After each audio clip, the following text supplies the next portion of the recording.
The evolution of sex has been the driving force behind the history of life. It's a battleground where only the sexiest will triumph.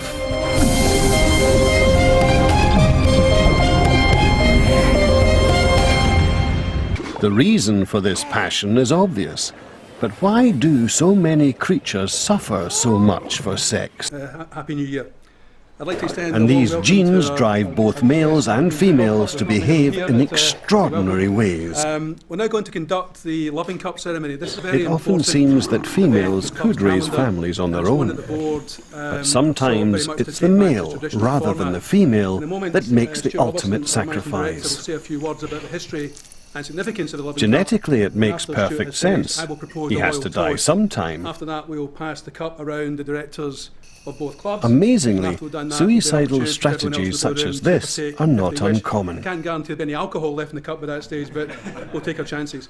So no chance of her finding a mate. She wastes no time in starting her own colony. The two sets of genes that come together during sex each have their own imperfections, because genes get damaged from time to time. But this is not frivolous flirtation. This is how they pick sexual partners. Tiny, inexpensive packages of genes.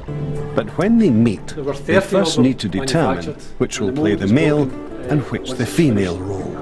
22 of them were given to the old English First Division They do this by penis fencing. The first one was actually presented to the King himself. There was a couple then presented to the Lord Mayor of Stoke, and also went to the British Museum, and various other dignitaries got them, but there was two left. Sadly, in July... The rules of this battle are simple. The first one to successfully stab the other wins and gets to play the male.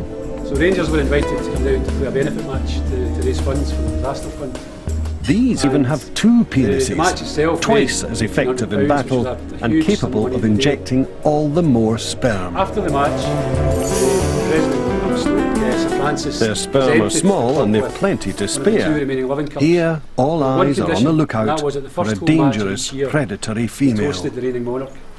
And it really is here, obviously, the Loving Cup, it's a friendship cup. And we always do that with our... The battles between males continue through the heat of the day. I'd like to hand over to Paul to actually give the toast, and then Paul will pass it to the Rangers directors, and then the Aberdeen directors, and then we'll pass it round the room. Thank you very much. Eventually, the winner will take centre stage, ready for the female's return. They are watched by smaller males not strong enough to win fights. Their tactic is to jump on passing females. This harem has been won by a single male, known as the Beachmaster. And it would seem that the females have no choice in the matter, but the female's discriminating tastes will soon be revealed when a visitor approaches the harem.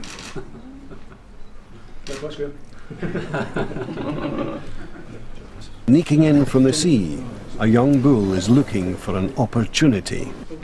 But the females raise objection to his advances.